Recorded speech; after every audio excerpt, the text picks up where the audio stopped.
All right, welcome back to Golf DMV, brought to you in part by Cache Spine Sports. You can go to golfdmvpodcast.com. Scroll all the way down to our sponsors and friends of the show section there on the website and get all the information you need right there. We'll be at Blue Mash the Saturday of the Masters from 4 to 6. The Eventbrite will be set up by the time you hear this. Just check out our Facebook page and Twitter for more information on that and the website. When you go on the website, you'll be able to see that. Yes, we're going to have some new hats going to be displayed very soon. Yeah. And I'm sure you're gonna love these hats. There's new design, new colors, kind of semi. But you're gonna love them. They're very, very nice hats. They look great. New options. Got a flex fit option now if you like a nice curved cap, or if you want a flat bill because you want to look like a 40-year-old skateboarder like me. Then you wear that. I'm not too old to wear this hat. And we'll have a little bit more on the hats before we leave. But we've got some stuff to do. Let's talk Olivia Millions. Let's talk Manny Millions. Yes. And we've got a pants update. We've got so much stuff we got to get to. Okay. Let's do Olivia Millions. LB. We're going to start with Olivia Millions. Okay. Last week, Olivia's Million was the ISPS Hyundai Women's Australian Open. Winner was NB Park at -14. She won $195,000 for first place. Oh, okay. Okay. Ooh, yeah. Yeah, that's good. Golf clap. 200,000. Yeah. Last week's. I'm sorry. The Olivia Millions winner at number. She was number 81 in the field. Was Karis Davison. She was plus 11. She won $2,312. Oh wow! Jeez Louise. Yeah, poor thing. She's from Australia. She's 5'8", 128 pounds, and she's 21 years old. And that is all the information I have on her. Do a better job. The internet is completely devoid of Miss Davidson. Oh man, she doesn't have a Wikipedia page. The LPGA doesn't say squat about her. Even there's a Royal somebody's website from Europe. Royal? You know, the Royal. Oh, Royal. ROYAL. Oh, okay. What did I say? I got it. It's okay. Okay. It didn't sound like royal, but we get it. Okay. We get it. Royal. Oh, it didn't sound like royal. You're saying no, it didn't. Okay. It's okay. Yeah, I'm from there. My Ebonics or whatever. Whatever. But I couldn't find squat on her. Right. So I just gave you everything I could find out about this young lady. 5'8", 120. 5'8", 128, and 21 years old. All right. Okay. That's it. They are off this week. I think they're moving to another country to do that. The tour next tournament is making it. Yeah. This might be the week they were supposed to be in China. I'm not sure. Okay. They skipped that because of the virus. Yeah. So they're off this week. While I'm saying who's off, Patrick Reed did win, by the way. He did win. WGC Mexico. Yeah. The Corn Ferry Tour this week is off.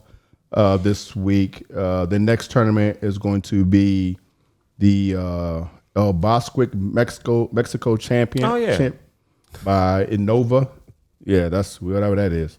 And then the Champion Tour is off this week as well. They start again on the 28th of February, and they'll be playing the Cologuard Classic in Tucson, Arizona. So they're off. Okay. So now we're going to move on to the Manny Millions. From last week, which was the Genesis Open. Yep. All right. Okay. Adam Scott won that tournament. He was -11, $1.674 million for the win. Huh. In last place, we have Mr. Eldrick Taunt, T-O-N-T. You may know him, you may not. I don't know. We'll see as we go through this bio, see if you recognize anything about this young man. Okay. He's 6'1", 185 pounds. He's 44 years old. He's getting up there. He was born in Cypress, California. He went to Stanford University, but he did not graduate. He left after his sophomore year and turned pro. He is divorced. I think this is the first PGA player that we've done. Right. That's true. They mentioned that actually is divorced. Everybody's either single or married. Oh, really? This is the first one that I remember ever doing this. Since we've been doing this 130 some odd episodes, 140 episodes. Huh. This is the first person that's actually divorced. That's been mentioned. Well, yeah, but we've been doing this. That's true. Pretty much the whole thing. Yeah. He kind of didn't have a choice in the matter. Yeah. Well. We'll get to I don't know if he had a choice, but whatever. Later. But he has two Rugrats. He lives in Jupiter, Florida, home of all the rich PGA players. He turned pro in 1996. Okay, so we're gonna do the guessing game now. We ready? Okay. All right. He turned pro in 1996. He's paid in 361 events. Okay. You said 361? 361 events. He's made 328 cuts. All right. Woo! That's a lot. That's a really. I meant to do the math crazy. on that and do the ratio, but that's a really, really, really good ratio. Less than 40 cuts missed. Yeah. So Jeez, okay. Louise. So he has 82 career wins, 31 second places. 82 wins, huh? 82 career wins, Interesting. 31 second places, like I would've heard about this 19 guy. third place finishes, 199 top 10 finishes. Jeez Louise. What is his career earnings? And this is just PGA money. Right. Okay. Just PGA money. Just PGA money. You said 199 endorsements. top 10 finishes? 199 top 10 finishes. All right, I'm gonna go first. 82 wins, 31 second places, 19 third places, 199 top 10 finishes. Name is Eldrick Taunt. Eldrick Taunts. So 82 wins. Some of that's probably Corn Ferry or some mini tours. $250,000. That's a good guess. Is it? That's where I was going to go. What do you think, Claude? $250,000? You mean you said $250,000? $250,000. Eldrick Taunt, right? Stanford. I'm just assuming with 82 wins on the PGA Tour, that's at least $82 million, right? Okay. Yes, that's good. I'm going to go $350 million. Okay. On tour alone. Okay. If you go over, you don't get it. Well, if that is the rule, then you would win. Oh, really? Because it's 120 million. Oh, I I was a little overestimated. bit off. 660,000. And I'm sure all of you know by now. Well, most of you probably know. Some of you may not. We are talking about one Eldrick Tiger Woods. Right. His middle name really is Taunt. T-O-N-T. That's crazy. Well, hey, okay, that's Tiger. So we can go through. Honestly, if you have a half hour of free time, Right. Because it's going to take you about that. Well, it depends on how fast you read. But Go to Wikipedia. Go to his Wikipedia page and read it. It was astounding to me the amount of things he's done since a little kid to date, and all the people he's beaten, all the amateur tournaments he's won. When he was a kid, he was beating pros. I mean, the stuff was incredible. Yeah. Some of the stuff. I mean, we all think Tiger. We know about Tiger. No, you don't. I guarantee you. If you read that, you're gonna find stuff out that you had no idea about. Yeah, you can take somebody's greatness for granted. Sure. Exactly. Oh, absolutely. Yeah, Absolutely. exactly. So you go back and review the Just as a question, how many? And this, I think you might know. I think I told you earlier. How many hole-in-ones do you think Tiger's had in his career? Maybe 6. That's about what you picked. I said 7. too. Okay. 20. Really? Yeah. Jeez Louise. Like if you get one in your lifetime. Right, It's like, yeah. oh, look at that. Exactly. He's had 20. His playoff career record is 11-1. Okay. He's awarded PGA Player of the Year a record 11 times. I'm gonna read just some of this stuff because some of the stuff was just it really was astounding to me. Following this is some of my notes here, so it may not be quite in order, whatever. But following an outstanding junior, college, and amateur golf career, Tiger Woods turned professional in 1996 at the age of 20. By the end of April 1997, he had won 3 PGA Tour events in addition to his first major, the 1997 Masters, which he won by 12 strokes, a record-breaking performance. Yeah. He reached number 1 in the world ranking for the first time in June of 1997, his first year on tour. Well, year and a half, whatever. Less than a year after turning pro. Throughout the first decade of the 21st century, Woods was a dominant force in golf. He was a top-ranked golfer in the world from August of 1999 to September of 2004, 264 weeks. And again, from June 5th to from June 2005 to October of 2010, 281 weeks. Yep. During this time, he won 13 of golf majors championships. The next decade of Woods, here we get to the other part. The next decade of Woods' career was marked by comebacks from personal problems and injuries. He took a self-imposed hiatus from professional golf in December of 2009 to early April 2010 in an attempt to resolve marital issues with his wife, Ellen. Very nicely put. With his then wife, Ellen.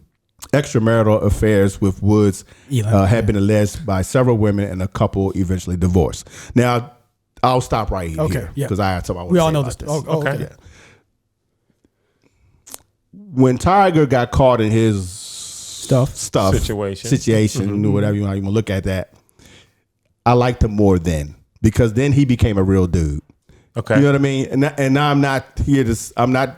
Don't take this wrong that I'm saying that what he did was right. Condoning what he did, and all that stuff was wrong. But he became, he was this figure who was, killing the golf course. He's making all this money. He's living this life.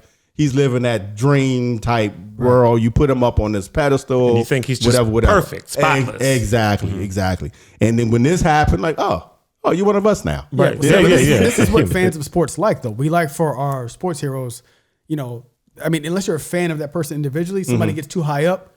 That's true. We do want them to come down a little bit, and it helps us relate to them. And then usually that person has some introspection, and they come out like you see Tiger now. Right. He's a little bit more open. Oh, 100%. Totally different guy. Because he realized, like I was telling him at the course, like his whole career, everything could have been gone. Oh, 100%. Now he's struggling to win, so now you appreciate it more. You appreciate a guy who, infamous, would not talk or chat it up with other pros. Nope. No. Now he does. Right. You know what I mean? He's best buddy with other guys on tour where he wasn't before. Yeah. Right. Yeah, now you got Brooks Koepka friend zoning you. Right. Yeah, exactly. Tiger's Tiger. Right. Come play Scrabble. Yeah. So that made him, like I said, more human. So it is what it is with that part. All right. And the fact that never mind. I'll leave that go. All right. Let's stop right there. Yeah, let's just before I get myself in trouble. Yeah. Back to other stuff. So his foundation, he started in 1996, has reached more than 10 million young people by delivering unique experiences and innovations in golf and opportunities, yada, yada. And see what anything else good I can talk about Tiger. Golf DMV podcast. Yeah, at his best. Yeah. His current as of May 16th, 2019, his net worth is $800 million. $800 million. He's down to $800 million. How is he going to support his family? Right, exactly. Right. Yeah, how you going to pay that alimony at that kind of money? Seriously. His Tiger, his nickname of Tiger is after a Vietnamese soldier who was a friend of his father's that was in Vietnam. That's where the Tiger came from. Yeah. Let's see anything else here that's worth noting that you all. But again, I commend you actually to go to you can go to the PGA website and there'll be some stuff there too.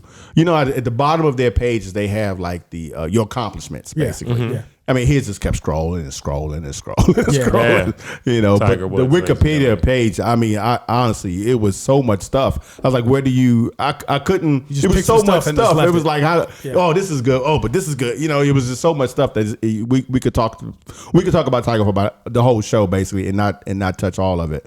So I actually, again, if you're a Tiger fan and you want to hear or know some of the things about him that you don't know, because I know there are a lot of things that you don't know, go to that Wikipedia page and you will be entertained if nothing else. And literally responsible for the purse getting bigger in the PGA, for so many of us playing golf at all or being interested at all. Yeah, you know what I 100%. mean? Absolutely. I wouldn't be, if it wasn't for Tiger, I wouldn't be playing because Tiger got Rodney playing and Rodney got me playing. And everybody that I started playing with played because of Tiger. Yeah. Right. So, there you go. That's basically So what when we did. show up at your course, thank Tiger, guys. Right, exactly. And by the way, there wouldn't be the people making the list of the Manny Millions, they wouldn't be making as much as they make now. Right. They be getting $2,000 like the LPGA if Tiger wasn't in the wasn't. So you got that whole thing going on. Speaking of Manny Millions and winners on tour, Patrick Reed won the WGC. You have this thing now where you understand him or like him. Look, what's up with that? Here's the deal. So you're familiar with this story that from this week, right? Where Costas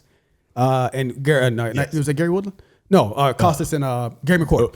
Yeah, got canned. So Costas did this interview on the No Laying Out podcast or whatever, and he went in. He went at the PGA, went at everybody, and he made headlines because he was like, oh, you know what? I saw Patrick Reed cheat on tour too about 5 or 6 times. Right. And he starts documenting all this stuff. Now, before anybody calls me out, I know Brooks says something too. I can't go at Brooks. I don't want to show it up at my house. Here's the thing: Brooks is a peer. He's a player. Right. He has to compete against Patrick Reed. Okay, that's fine. What I didn't like about the reason I'm defending Patrick Reed is, all right, cool. He did the sand thing at the Bahamas, whatever. Right. Everybody, we're piling on cheater. let's not start rewriting history and coming on after. I didn't like that Costas came on after the fact. Right. Okay, right, And wanted to start be like, oh, I saw him cheat 5 or 6 times. You didn't say anything there. Right, Exactly. What's up, Costas? Right. Right. No, that's right. He's mad because he lost his job. Yeah. And he wants to take it out on somebody. Patrick Reed, I'm glad you won this week. Keep cheating. If you ain't cheating, you ain't trying. I was legit mad because when I saw, even Brooks' comments a little bit, I was like, all right, guys. Piling on I a don't little like the bit. retroactive. Right. Yeah. I've seen him do it Right. before, but I was going to say something. But now, Yeah. now it's cool. Right. Now it's cool to pile on. So now we're Right. going Okay. I get it. I get it. That's But true. even I thought Costa said that he wanted to say something before, Right. But the powers that be wouldn't let him. right Wouldn't let him- squashed it. Wouldn't let him say what he wanted to say. Well, apparently not, because they cut him anyway because he wasn't doing the job. And again, Costas was Right. good. He was good. I'm not Sure. going at his his skill and everything else. But in this interview, you should go read this or go listen to the No Laying Up podcast after you listen to our podcast. Yeah. Or Yeah. listen to Yeah. the interview or read the transcript. Right. He had a lot to say about everybody, like the PGA, why they let him yeah, go. yeah. Said they're not serious about the telecast and everything else. They want to trend younger. Bro, you're 73. Everybody's trying to trend younger. No, you have Yeah. to. You had a good run. Yeah, absolutely. Yeah. Yeah. Hey, at some point somebody's coming for me. I'm 57. Yeah, take the high road. Yeah. Take the high Yeah. road. Hey, they wanted to do something new, blah, blah, blah. How do you feel about Patrick Reed cheating? Man, you know what? I wouldn't do it, but that's it. But don't, I saw him change 5 or 6 times. Right. Yeah. That's But a lot I did lot of kind of bitterness. like how it he documented how he cheated, which is interesting. It was way interesting. It was. to cheat. It was. So basically, what he and correct me if I'm wrong. If what I remember is let's say you come up to your shot and you got a 8 iron in. Mm-hmm. Okay, you go to your bag and you take your 8, your 7, Right. and your 6. Okay. and you line it behind the ball with your 6, and you pat Pat it down the down. grass Yes. behind your ball. Say, yeah, I could probably hit this. No, maybe not. Maybe I should try the 7. And you take the 7 iron out. You do the same thing. You pat down all the grass behind your ball like you about to hit it. Yeah. And then you say, nah. I'll go 8. I'm gonna go with the 8. Now you come up with your 8, and Right. you don't. Now you've got a nice smooth area behind your ball to get good contact with your shot. Being that Wow. shot. Exactly. Peter Costas That's walked out. cheating. I usually just step on the grass behind my. No. Or you can do like Rick McCormick. And just move it out. Pick it up and move it over to it. Oh, here's a nice clump of grass right here. Let me set it right there. Right. Patrick Reed, tell these losers get off your jock, man. now he's the anti-hero. No. Gotta do calls by myself on this. But no, see, I just didn't like the after effect. That's Yeah, all. I agree with that too. But it is an innovative way to cheat. It was. It really Yeah, is. sure. Yeah. Speaking of the WGC Championship and PGA golf, you noticed something about someone's pants, and it made you want to say something. It made you think of me, or is that how it went? Yeah, I think it is because as Okay. soon as he came in today, Yeah. he had something to say about the pants you had Well, on. because Right. they reminded me. So those of you that have watched the WGC this week, and I think I saw it on Friday. I had it on. It was Thursday or Friday. It was a Thursday or Friday. I had it on while I was working, and I had it playing kind of in the background. Right. And Faraday, I wasn't watching. I just heard Faraday say, "Oh, he's got on." He called them ankle stranglers. Because I'm ankle stranglers. So this is Eric, and he was up at the leaderboard for most of the time. Eric Van Ruyen? How you say it? Rooyen? Yeah. Yeah. Ruyen. Who? Ruyen. Yeah. Ruyen. Yeah. Okay. Eric Von Ruyen. So he had on these pants Okay.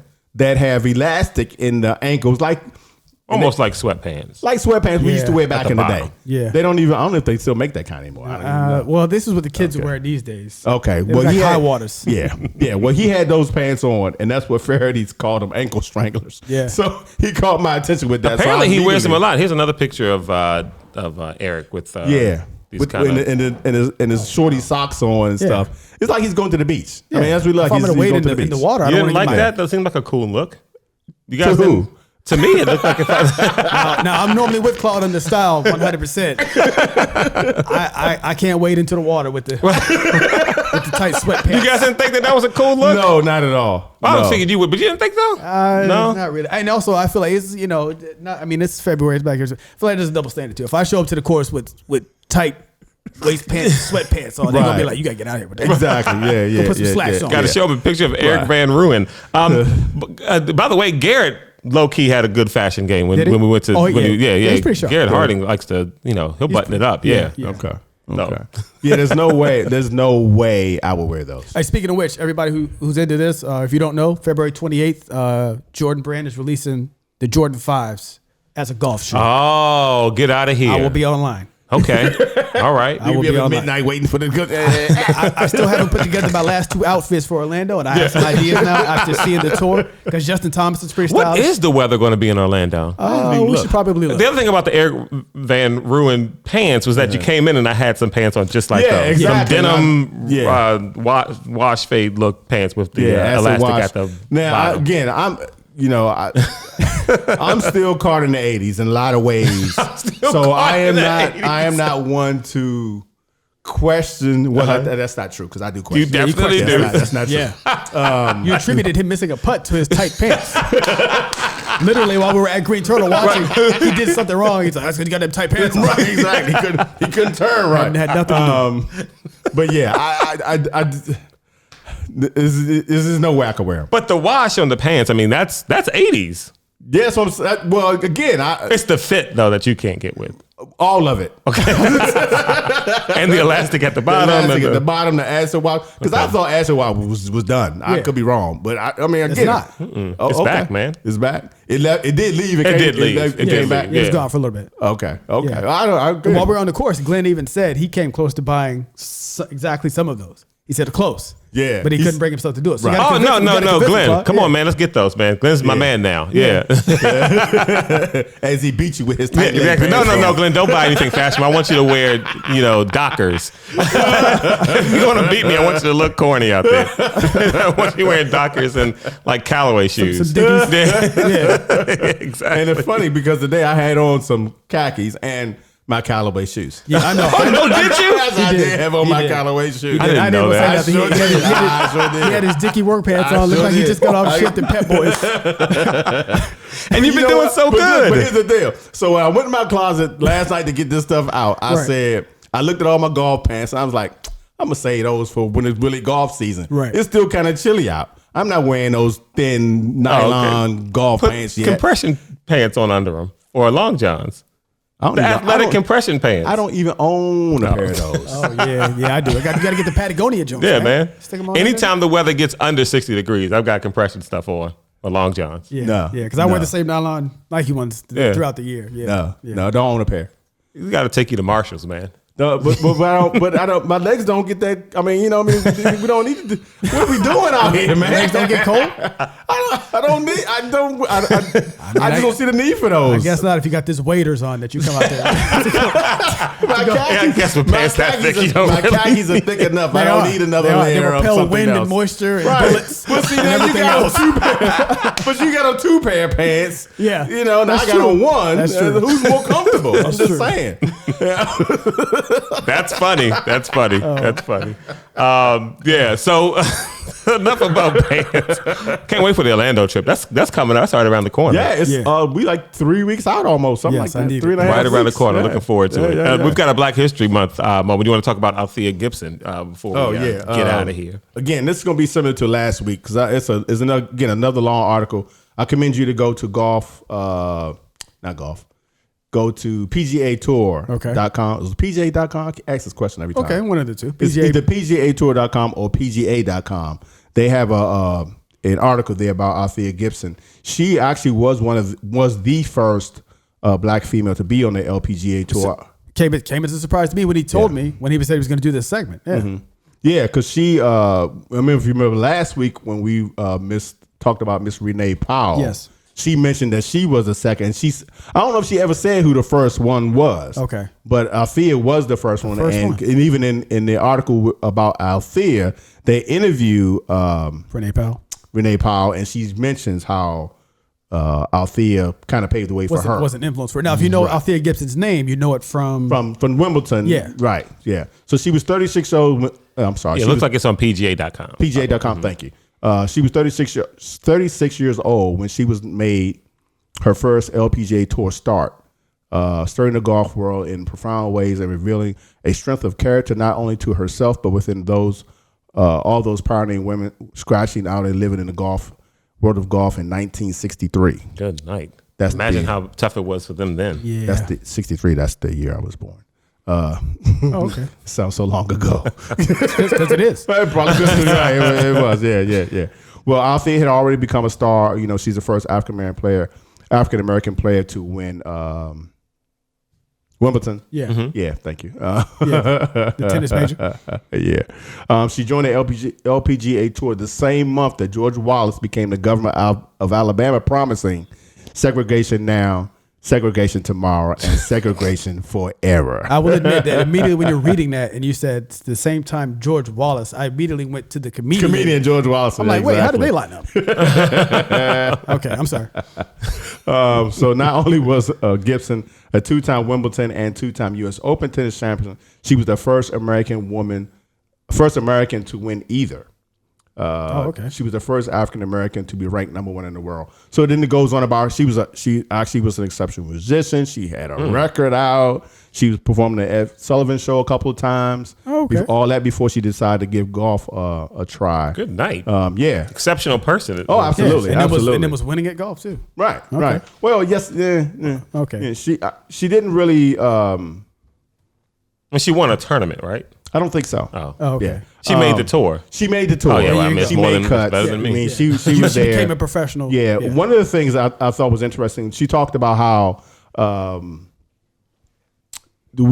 in those days the tournaments were invitational. Okay. So they didn't have to invite her. Right. So at one point, one of the tournaments, if I can through here and find it real quick. One of the tournaments they didn't invite her. Whoever the tournament was, they was like, yeah, these ladies can come, but you can't. And when the other ladies found out about it, they said, well, none of us are coming then. Oh, nice. Good for them. Right, exactly. Yeah. So they basically said, oh, okay, well, she can come. Right. So it was a solid show of solidarity with the other LPGA players, and that's what kind of broke. Humans behaving well. Yeah. Right. Right. For the day. Doing the right thing. Goodness. How about that? So yeah, it's probably a 15-minute read, but it's a really good article. I commend you to go check it out. She faced the same things that everybody else did during those times, with discrimination and white onlys and all that kind of stuff she had to deal with. Right. But she persevered and she did what she did. Nice. So yeah. In Wimbledon. Mm-hmm. Yeah. Her primary. So here's the thing: from 1963 to 1977, she made 171 LPGA Tour starts. She never got to the elite level of it, but she was good enough to make the tour and good enough to compete. So, which we all know is hard to do. Exactly. Exactly. 92 today. And having to deal with all the racism that she had to deal with along the way. I mean, It's not like she could just play golf. Right. Yeah, exactly. yeah. Right. Exactly. So yeah, I commend you to go to golf to PGA.com and check that out. There we go. Thank you for sharing that, LB. Yeah. GolfDMVPodcast.com. That's the website. Check out the sponsor page and friends of the show. You check out Cache Spawn Sports. Yeah, man. And until next, will you still be with Patrick Reed next week? Or are we gonna? This might just be a 1 week thing. for this 1 week in 2020. I'm your guy, Patrick. I got your guy. I'll go out there and fight whoever wants to. I'll go out there and fight whoever. Astros, I can't help you, Astros. Patrick Reed, I can help you. Right. Yeah, one cheater at a time. That's right. All right, folks. We'll catch up next week.